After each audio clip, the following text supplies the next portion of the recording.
in the session, but when did that start? Did that start this week or last week? Well, across the country, it's varying. We are incredibly lucky. Bizarrely, normally we're behind everybody, so we drive to work in tractors and, you know, that kind of thing. But here, unbelievably, the majority of Dorset has already had its care staff vaccinated and its residents. Only stage 1, so care staff have generally had Pfizer and residents have generally had AstraZeneca. Bournemouth and Poole are not so lucky. They are really struggling to get any vaccines, and it's hit and miss. It's who gets what delivered, who can deploy staff really quickly, because you literally get a call which says go, go, go. And then you've also got, as you can imagine, the care homes massive issues with consent. So if you've got adults with learning disabilities or elderly with dementia who can't consent themselves, you can't suddenly walk into a building and start injecting people. So it's actually far more complex than the public realise. But yeah, we've got 90% of our staff vaccinated, and the ones who aren't choosing to be vaccinated are actually the youngsters who are childbearing age, because they've been told, if you're thinking about having a baby, do not have the vaccine. Oh, right. And then 93% of our residents, which just means 2 residents weren't vaccinated. One because she didn't want to. There goes one behind me. And one because he is neutropenic, so he's not in a position where he can have it. So really successful, really successful. Oh, good. Good. Are we due to go live, James, shortly? So it is live and on. It is. All right. So you ready for me to start then? Let's give it 3 minutes. Okay. So anyone who's on at the minute, sorry, we will be starting in 3 minutes. Yeah, but please enjoy our talk. All right. Okay. Yeah. So have you got your team there, Anna? So your like admin team, support team, it must be so challenging because they've got to come in and support you rolling out the program, as well as vaccinators and things like that. I mean, everybody who works in the care sector, whether you're a chef, whether you're a cleaner, whether you're in charge of maintenance, you will be vaccinated because you are a frontline worker. Yeah. So absolutely everybody will get the vaccine, but it is, I mean, just in general, it is the most challenging time of any registered manager and carers, frontline carers career. It is exhausting. I mean, I'm actually only 21. Seriously. It's exhausting. I've never experienced anything like it, and hopefully never will again. Yeah. But it is, and whole care homes are being wiped out with staff and residents. I've just come off a very long call with a care home because this new variant is so virulent that it is breaking through every level of PPE. So we're heading for even more troubled times. The next 3 weeks for the NHS and for the care sector are going to be horrific. Oh gosh. It's quite very sobering, isn't it? Extremely sobering. Yeah. This is why we need these all these amazing applied science students to come through. And I couldn't agree more. I couldn't agree more. We need them so much, even down to the vaccinators that came in here on Monday. 2 of them were pharmacists, and they were initially expecting to, I think, do some of the paperwork and the monitoring, and the nursing staff said, get on with it. And it was really good. They were such a slick team. And, you know, we've got frailty specialists who were pharmacists who've gone on to become frailty team managements. So it's a really, really important place for you guys who are coming into this world. We need you. We need young blood and we need new ideas. Yeah, great. Because us 21-year-olds, you know. Right, so I'm going to come off this now. I think we'll start in a second. Guy, we've got quite a few on the stream already, which is fantastic. Thank you for dealing with our chat. But I'm going to disappear and mute myself and hand over to Tracy and Anna. Okay. Great. Okay, hi Anna, good morning. Thank you so much, Hiya, so much for joining us today. Just really pleased that you are able to spare the time in this really challenging times for us all, and especially in residential care, to come and talk to our students and just give them an understanding of the role that you currently work in social care, your career journey so far, and maybe it would be really interesting to hear some of your sort of stories and anecdotes of kind of what's happened to you up to this point. So I just wanted to kind of just do a general just a question and answer session, and I know the students will be sending in messages and chats of questions that I can put to you. So first of all, really, I wanted to ask you, so what do you want to just maybe explain a little bit about yourself and your career journey and how you got to this point? Yeah, absolutely. Hi, everybody. Morning. I will just start by saying I don't look particularly smart. And the reason is that I actually can't go home at the moment. And this gives you a bit of an insight into care. My 4 children aged between 15 and 23 are all isolating because they've all put themselves in silly situations. And so I am having to stay away. So I'm very limited on clothes. I'm currently either wearing jumpers or scrubs, but that tells you in the world of care right now how many of us, whether we're NHS or frontline workers, are having to not even be able to go home to our families. I have to say it's a bit of a blessing not being around the 4 of them. Don't tell them that. It cost me a lot of money in dropping off Haagen-Dazs at the front door. But things are very, very serious in the care sector at the moment, as most of you know, and we're now going from the word critical to the word extremist to describe where we are. I'll get to that in a minute. Let me give you a very quick rundown on me. So I'm Anna, I'm 49. I'm a registered manager. I've got a master's degree in strategic management, which when you get into the realms of management in care, you ideally need to have that level of knowledge. I am managing a care home, a residential care home for the elderly, non-dementia, which is very unusual actually, in West Bay, and that is in Bridport in Dorset. We have 65 staff and we have 35 residents, and we regularly employ students who are on courses just as yours to A, drain as much energy from them that we can and great new ideas that you guys have got, and B, to give you some really good solid learning about what it's actually really like on the inside.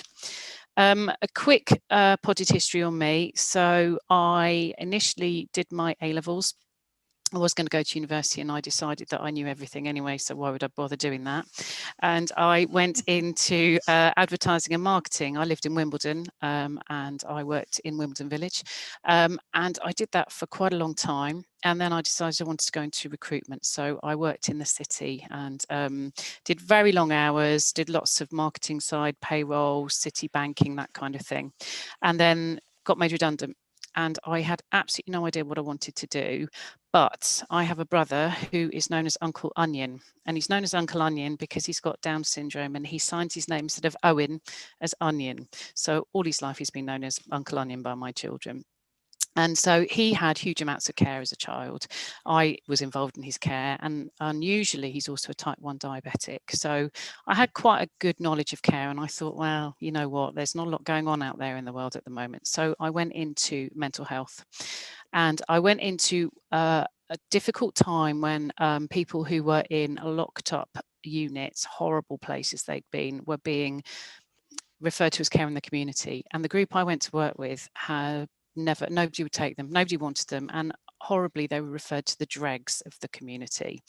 And these were people with horrific mental health disorders, mainly because they'd been shut away for 20 plus years. And one of the people that I work with, this is a horrible story, and I'm sure many of you've heard this sort of thing before, at the age of 70 had been in a locked unit in London since she was 18 because she gave birth to a child of mixed race in Northern Ireland. And she was sent from Northern Ireland to a mental hospital, as they called it then, and she never came out. And that is the kind of client group that I dealt with then, who had no idea of the outside world, who were thrown into a house in the middle of Kingston and were expected to start to live normally. And my God, did that open my eyes. And I was in my early 20s, was expected to stay in the house on my own with 20 of them at night. And it was very, very challenging, but very, very insightful. And I Really, really enjoyed it. I enjoyed learning about the medication. I enjoyed learning about the side effects. I enjoyed working with somebody who might be going through an extremely difficult time during what's now referred to as bipolar difficulties. Unfortunately, I had to leave because at 2 o'clock in the morning, one of the residents attacked me with a razor. That was then one of the risks that was associated with working in mental health, and it knocked my confidence, and I returned to recruitment for a couple of years. But it was beckoning to go back into care, and I really, really did want to return to it. So I started the route by going into working for a housing association and then specialising in building properties for the elderly, adults with learning disabilities, and actually then I went into working with the homeless as well. I worked my way through to Dorset, and one of the biggest places in the country for homeless individuals is Exeter. So I ended up getting very involved in building large properties for youngsters who were homeless. And for the first time, we worked very closely with the RSPCA, and we built kennels in those properties so that youngsters who were on the streets, who wouldn't come and live somewhere because they had a pet, were able to bring their animals with them.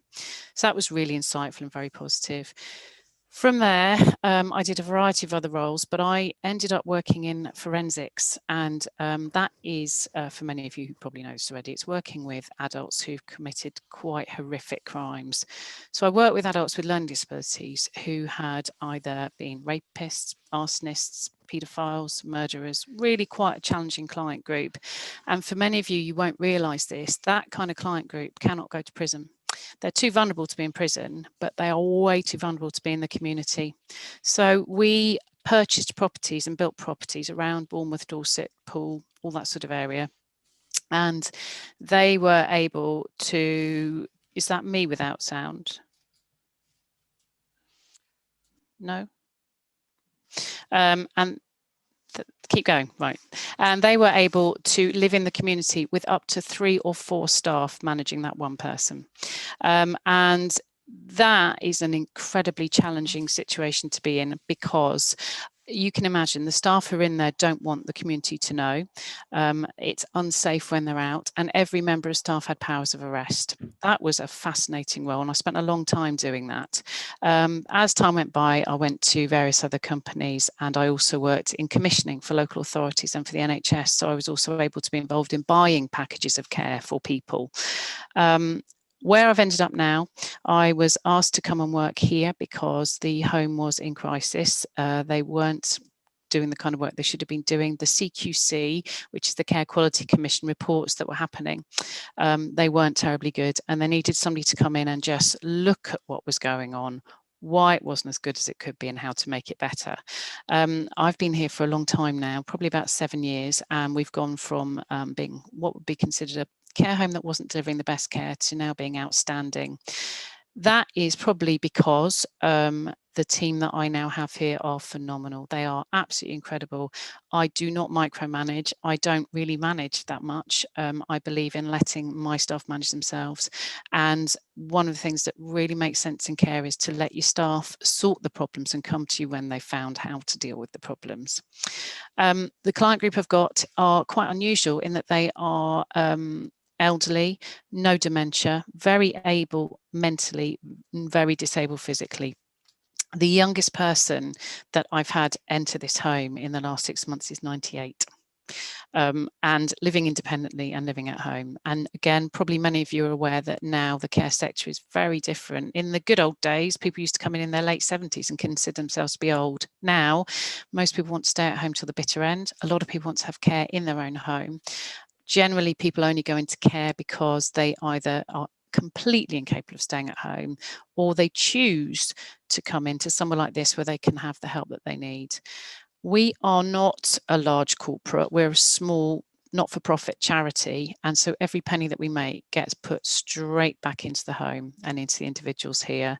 And on top of that, we've got 2 large properties which have been unused over the last 20 plus years, and I'm just converting those now into units for adults with learning disabilities who will be given apprenticeships to work in here with the elderly so that they can learn to cook, or they can learn to work in the domestic side and maybe even care. So that's a very, very quick potted history of me and what I do. And just to add to that, I'm the chair for the Dorset Care Homes Association. So I look after all the care homes across Dorset, Bournemouth and Poole, and I do a lot of work for the BBC as well. Wow, that sounds quite incredible. I think you deserve a medal. Oh my goodness. Yes, so you mentioned something, obviously our students are sort of in their second year. Some of them apply to go on to university. Some of them are thinking like you, maybe not university is for me, looking at an apprenticeship route. Maybe you could give us some information and maybe display some of the myths about apprenticeship routes within the sector, and also maybe display the myths about pay, because I think traditionally people think that you know, it's quite poorly paid. So maybe you might like to just give us some information about that. Well, you know what, we all like money, don't we? I would not be telling the truth if I didn't say that. So let's start with the really important stuff here. The average registered manager, somebody who's doing the kind of role that I do, you are looking at between £50,000 and £80,000 a year. So where we get off on thinking that we're just bum wipers and we don't earn very much, I'm afraid that's not true. The deputy managers are on between 40 and maybe 60,000. Now I'm talking about my area. You guys are in London, so you know you are probably in a far better position than we are. The kind of thing a registered manager needs to know, let me give you some ideas of the kind of things that I would work on. You need to be really highly skilled in medication. I'm not a nurse, I'm not medically qualified, but I need to have a really good understanding of how it works, what contraindications are, what would happen if somebody was overdosed or underdosed, how to deal with that kind of thing. And we use really complex systems now. In the good old days, we weren't terribly involved in meds. Now, the average individual can be taking up to 40 different types of medication through the day at different times. There are 7 different medication rounds in here alone, and the carers have to be super skilled in medication now. So you're not talking about somebody who can't read and write, doesn't know very much. They really, really have to know their stuff. I deal with HR, so I am overseeing all types of personnel issues, and not just care. I make sure that I'm in charge of maintenance. I need to be in charge of the catering side, the domestic side, infection control, loads of work with families, some really lovely and some really challenging. I have to be up to speed on legislation and regulations, and they are changing the whole time. And I think at some point Tracy's going to ask me about how we're dealing with COVID. You can imagine that is ever changing. I mean, something that I'm following yesterday will be completely different today. I work really closely with the clinical commissioning groups, with the NHS, with the local authorities, with local medical practices. I've got to be really up to speed on finance. I've got to understand budgets. I've got to understand how to make this place work. I'm constantly marketing. I've got to be able to negotiate fees and plan ahead. Health and safety is colossal, and that again covers all aspects, from the site to the food to the medication to the PPE. I've got to be able to audit. I've got to be able to manage a staff and make sure they're auditing. And a biggie for most of you will know about is safeguarding. You know, we are safeguarding everybody 24/7, and we have all sorts of safeguarding issues that go on in the world of care. Anything from a family who've taken a really expensive painting from a bedroom wall, to a carer who's accidentally knocked somebody's leg and caused quite a big gash, and we've got to deal with that. It's you know, you've got to be able to deal with a lot of different areas. It is a trade now that is highly thought of, highly paid, and highly recommended. The kind of colleagues that I've got in who are registered managers have done pharmacy degrees. They have started out as nurses, or even considered going into medicine and done some training in the hospitals, but chosen that probably was way too stressful, not that this isn't, and that they would prefer to take this route. The frailty teams that we work with are a group of doctors, nurses and pharmacists, and they come in and they do fantastic reviews, down to literally looking at why a resident is taking 60 medicines over 7 different times during the day and saying, why are we doing that? This person, I'll give you an example. One of our residents has been taking something for the menopause. She's 97 for 45 years. And the GP has just continuously prescribed it for 45 years. The pharmacist came and said, why the hell is she taking this? Straight off it. Never needed to be on it. Costs a fortune. So There are so many different ways of coming to this, including, again, if you are a chef in a residential care home, you will be paid extremely well, because you're not just doing standard food. You're dealing with 7 different types of allergies, 14 different types of diets. You're working closely with the speech and language therapy team, because they're the people that tell you how to thicken a meal for somebody who chokes, how to change a meal for somebody who needs it pureed, but to put it in the shape of a fish. It is so complex now. So anybody coming into the world of care, if you are wanting to progress and move up the ranks, I have lots and lots of staff here already who say, I want your job. Good, because they can have it, but they are on fast track management courses now, and they won't necessarily stay here. They will move on and go out into the world of care, but there are some superb opportunities out there for you. We take postgrads, we take graduates who are training, we take people who are on social care courses who come in and work alongside me just to learn. There are lots of opportunities, guys, and as tough as it is right now, and as exhausted as we all are, it really is a great career to be in. And I'm just thinking, especially the current situation, you need to maximize your staff, and you need staff with a range of skills that can adapt very quickly. So at the moment, we're looking at rolling out sort of the vaccine. I know this isn't quite, but it would be quite interesting for our students to kind of hear it from your end, rolling out of the vaccine program, and how your residential home is involved in that, and how you're organising that. I think that would be quite useful to hear about that. So as simple as it sounds, that you're just going to vaccinate your staff team and you're just going to vaccinate your residents from start to finish, it is an incredibly challenging process. So even down to saying to 65 members of staff, I need your NHS number and I need it now. Most people don't know it. Most people don't know how to get it. That was our starting place. Then you had to work out who had allergies, who has previously had anaphylactic shock, explaining to the team, because a lot of people thought that there were dead fetuses in the vaccine. Other people thought there was a microchip being put in their arm. Huge amounts of time spent talking to people about the benefits of having it. Absolutely no pressure on anyone to have it. It is a personal choice, and that has been very, very important to me, that my staff have not been pressured in any way, shape or form. They've been able to make those choices. From there, we are in a very rural community. The local hospital is a 40-minute drive, and not all our staff drive. And at the moment, nobody in care can travel in the same car as another carer, because at the moment the rate of infection is rapid. So we couldn't even say to carers, share a car and get there. And they can't go on public transport either. So you can imagine it has been extremely challenging. We have managed to get 90% of the workforce vaccinated over a 3-week period. I went up for the first vaccine and wasn't allowed to have it because I'm allergic to tetanus. So a lot of people were unable to have the Pfizer vaccine. However, 3 weeks later, they decided we all could. So any of us with allergies have since had the vaccination. The 10% of my staff that haven't had their vaccines are all young. And when I say young, they're aged between 18 and 23, or childbearing age, and have made that choice that it wasn't appropriate for them. That's absolutely fine by me. As long as I've got 90% of the workforce vaccinated, no problem. So that was Pfizer. Now that's the one where you have to travel to it generally. It's very difficult for that to be moved anywhere because of the circumstances of keeping it as cold as it needs to be. On Monday, I had 93% of my residents vaccinated with the AstraZeneca, and that's the one that can travel. So again, we have one resident who was really at high risk of anaphylactic shock. She made the choice at 94. She didn't care. She wanted the vaccine. And so we had 2 pharmacists, a GP and a nurse on site, and they all took turns to deliver the vaccines. They spent time explaining and talking to each resident, and they acted with dignity. There wasn't like a mass room of people being stabbed. They all stayed in the room together, but they made it as dignified as they possibly could.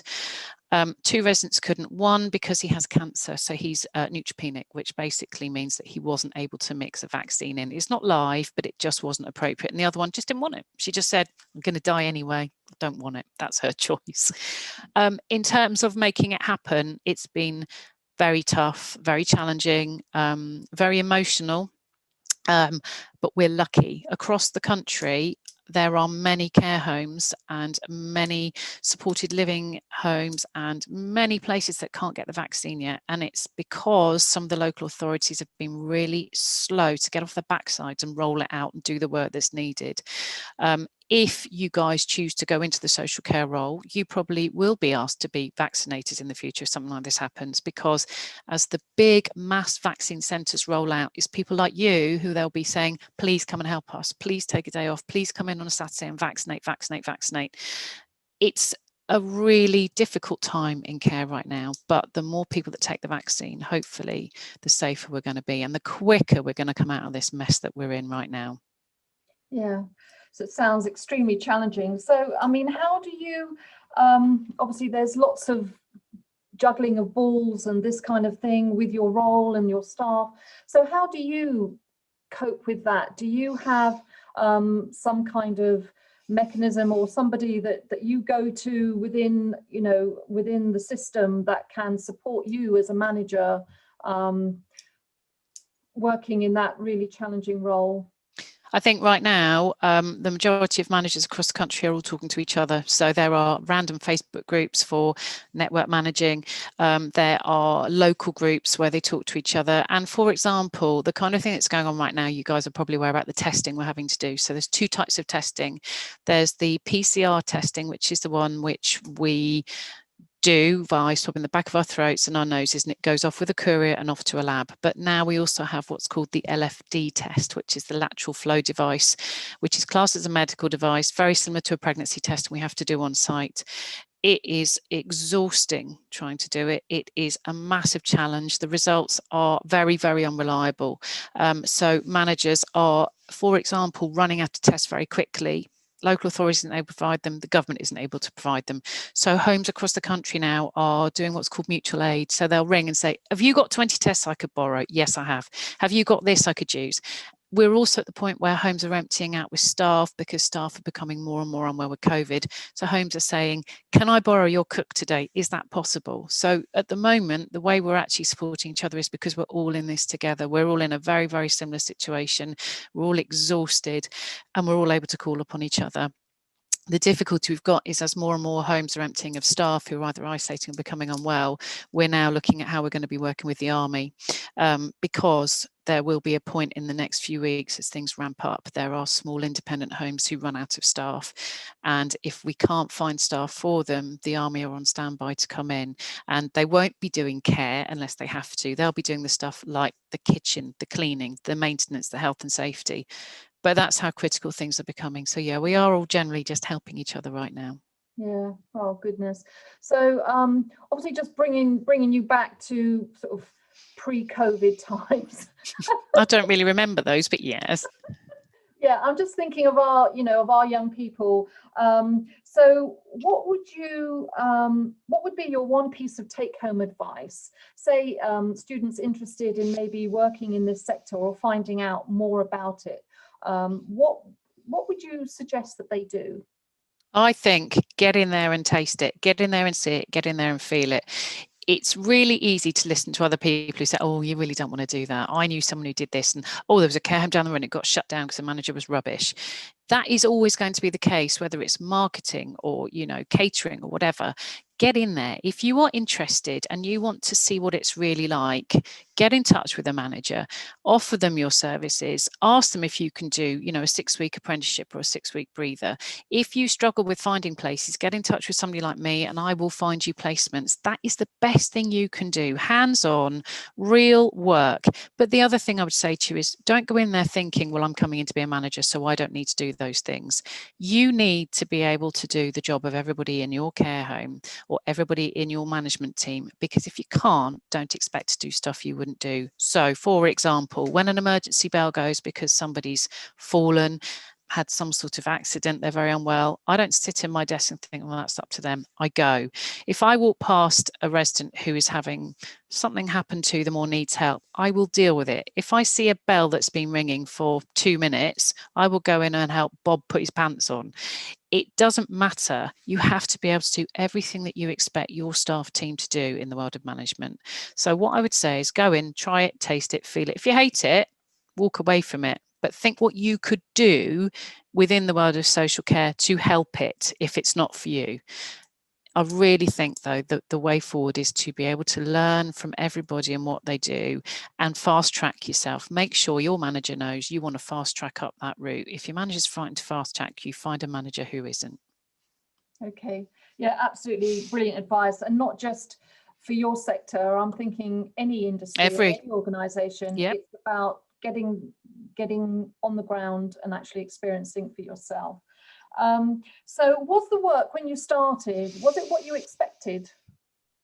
What do you mean now, or do you mean when I very first went into care? When you first went into care. Oh God, was the reality very different? I was so shocked. I mean, choosing to go into mental health and the type of mental health I went into, it was really quite shocking because, you know, those people have been shut away forever. Nobody even knew they existed. Most of them hadn't seen their families for a long time. So I was really shocked. I was also shocked at how involved I would be in medication and management and reordering and understanding and working with people who, they don't just need you to care for them. They need you to be their friend. They need you to understand them.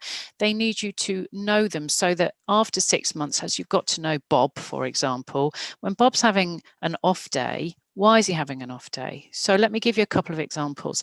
There was a young lady, she was 27. She had Down syndrome. And she was really quite capable and very, very independent. She lived independently, but she started to get a little bit twitchy, a bit unpleasant. And then she started to get quite violent, and she was hurting the staff and hurting herself. She got put into a really unpleasant mental health unit. Now, this is only 7 years ago. This is recent. And she was treated with drugs, and she was treated with medication, and she was treated with all sorts of things. Anyway, she died. And she died unexpectedly. And the reason she died is because she had a gallbladder problem, and she was in absolute agony. She couldn't tell people she was in pain because her communication skills weren't very good. She couldn't explain how she was feeling. And in the end, the way she dealt with the pain was to hit people and to hurt herself. She was medicated, she was put in her home, and she was left, and she died. And that is because nobody took the time to get to know her. Nobody understood that, why is she doing this? So in here, if somebody's acting very strangely, if somebody's being a bit aggressive or having a bit of an off day, the first thing we say is, have they got a chest infection? Have they got a urine infection? Has something happened today to upset them? What's the matter? And they're the things that you learn very quickly, that if you don't respond and react in a way that is kind, and in the way that we would with our own family member, in the way that we would with our best friend, you don't just medicate somebody because they're having an off day. We wouldn't do it to each other. So that was a very steep learning curve for me. I thought I'd just go in and do and go home. It doesn't work like that. You care for those people. You genuinely care. Yeah, my goodness, that's quite sobering, isn't it, really? It's quite frightening.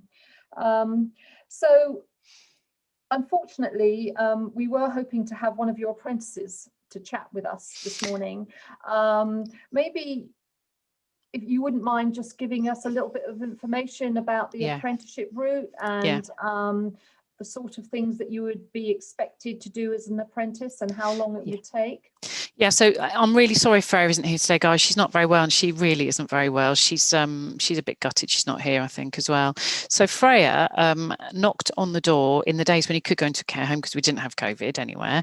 And she was 16 years old and quite timid and quite frightened. And she came up to my office and she said, I would like to work in care. I'd like to come and work here, and I don't care if you don't pay me. I didn't do very well at school. I'm working in the local pub, and I keep seeing things going on in the garden and people going out and about. And can I come and work for you?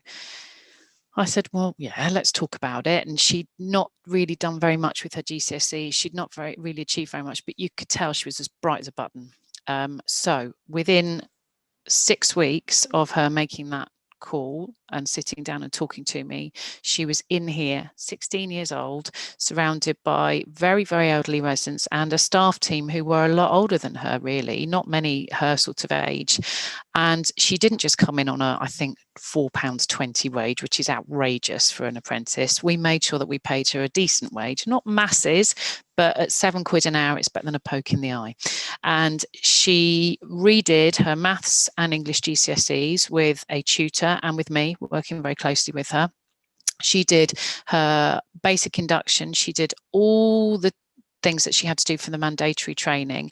And she is now 18. She's earning, I think she's on £10.50 an hour minimum. And again, that's Dorset wage. I don't know what your wages are, but that's pretty good for somebody here who's 18. She's already looking at becoming a senior because she's amazing. She has learned, she's taken on board all the things that she needs to do. And her long-term goal now is to become a district nurse. And I am more than happy to push her through that. She won't end up working for me, but she's got those skills and she's a really great future manager as well. We have other people who are doing the sort of courses you are doing, and they will come in and shadow me for 6 weeks. And one of them shadowed us for, I think, 12 weeks and is going to be coming back as a deputy manager. If we couldn't use you, somebody else can. So we will always push you forward. It is a great world out there. And the other thing is we're having people who are doing degrees and actually coming in and doing their year's placement in care homes, and literally learning everything that they can. I mean, what a place to be. You start there and you've done your year's training. You could probably go out of there, go into a deputy role. Again, I can only talk to salaries here on 45. Wow. Okay. So, I mean, I'm just thinking for our students, would there be anything that you would like to mention, really, that you feel would be useful for them to know about working within social care, residential care, or even within sort of science-based industries? Yeah, I mean, the future is changing rapidly. Medications are changing rapidly.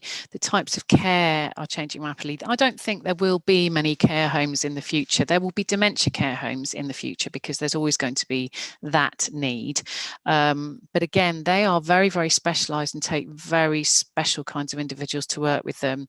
I think that you guys are going to be needed more than ever as things change, and who knows what COVID is going to do to how we work in the future and whether that is actually going to be got rid of fully. You know, we now know we're potentially going to have vaccines every 6 months. That's the current plan, and we know that more and more people are going to be affected long term by COVID, and that's young people as well. So I think, you know, if there's anything I would say is your roles and your futures are very much what we need. Things are changing the whole time and people are living longer and longer and longer. So, you know, we've got somebody who's 100 in here. She's as fit as a fiddle. I've just walked past her eating her second round of bacon sandwiches. And, you know, that's A, she's been kept alive because of medication. B, her health and her lifestyle choices over the years have been extremely positive. And I think you need to think about that. The other bit that you need to bear in mind is the future for many of us in the next round of people who are going to come into residential care, who would be, I guess, my parents' sort of age in their 80s. We're going to be dealing with quite a lot of people with addictions. So we're going to be dealing with a very different client group, people who are big alcohol users, Class A drug users, recreational drug users. So there's a lot of that coming in next because they were the 60s and 70s kids who are still living a very similar lifestyle. So that gives you an insight as to what's coming our way as well.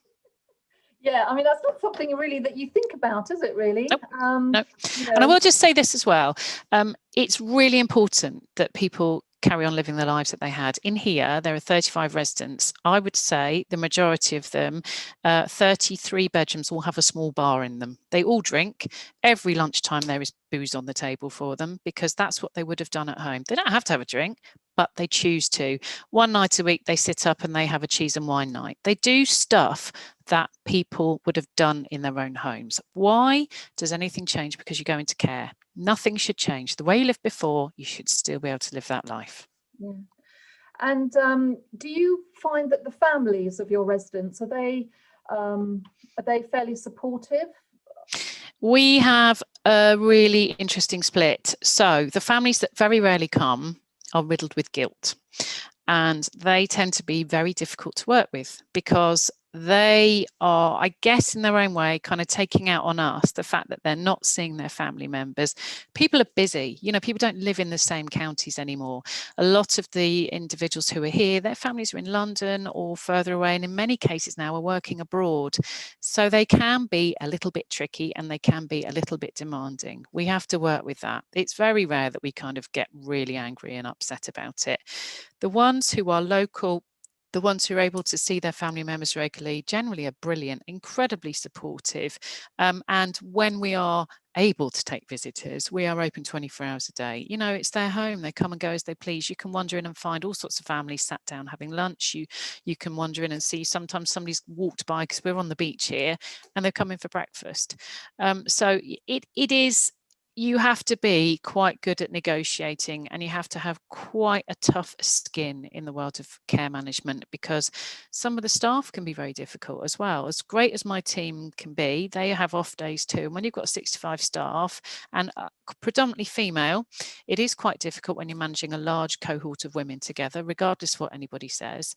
It can be a challenge. So yeah, you do have to be able to, ideally, when you walk out of that door, which is very difficult, be able to take a deep breath, and when you come back in the morning, have a big smile on your face, because the first thing your residents and your family see is your ugly mug. And if you're looking really jacked off and you've had a bad day or a bad night, that's the first thing they see. If you're in a bad mood, it takes everybody else down. Yeah, I think that's excellent advice for anything, isn't it, really? I'm just checking, actually, I've got a really interesting question here from a student from Tran. She's looking to get into neuroscience, and she's wondering if you've actually worked with any neurologists, or also she's thinking of pharmacology. So do you have any insights in those kind of areas that you could share with us? Yeah, I do. And Tran, the other really interesting thing to look at is how geriatricians work. A geriatrician is a doctor who has chosen to specialise in geriatrics, so the elderly, but they have to specialise in everything, if that makes sense, because just because you're old, it doesn't mean that you won't get something that a 21-year-old has had, and they have an awful lot of neurology stuff to deal with as well. So they go into the realms of, why has somebody suddenly developed Parkinson's?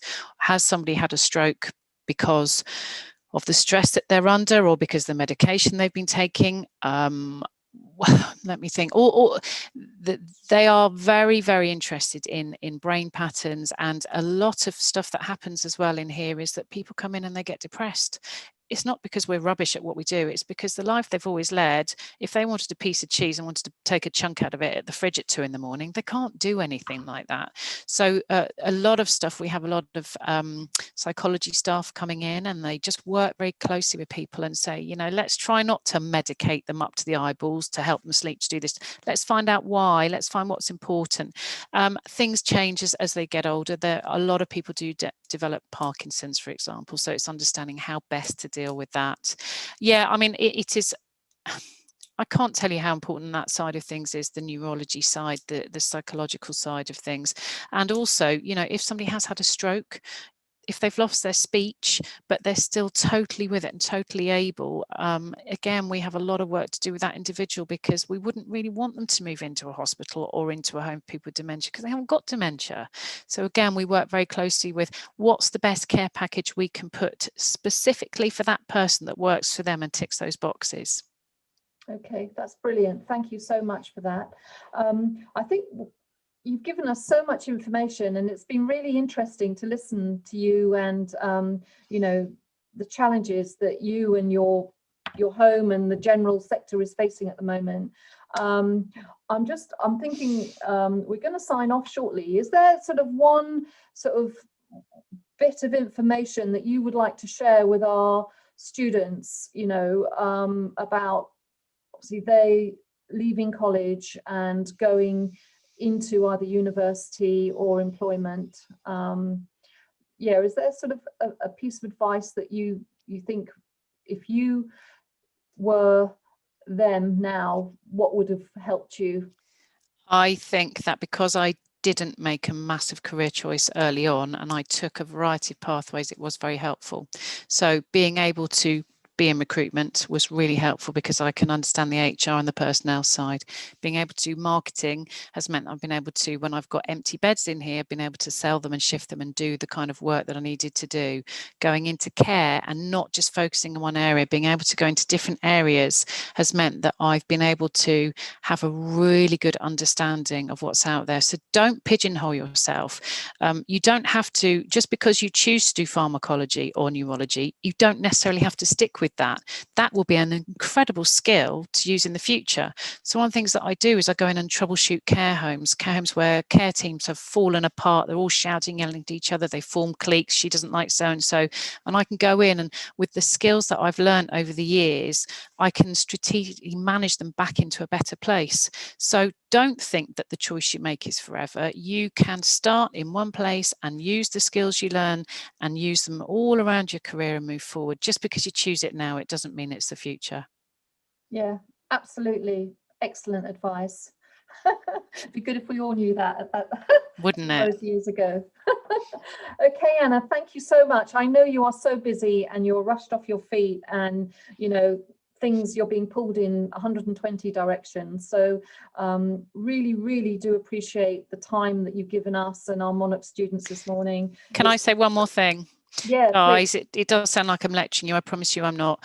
It is really, really dangerous out there right now. And I know we all think that we're invincible, but I have a lot more information than probably you guys are ever going to have your hands on.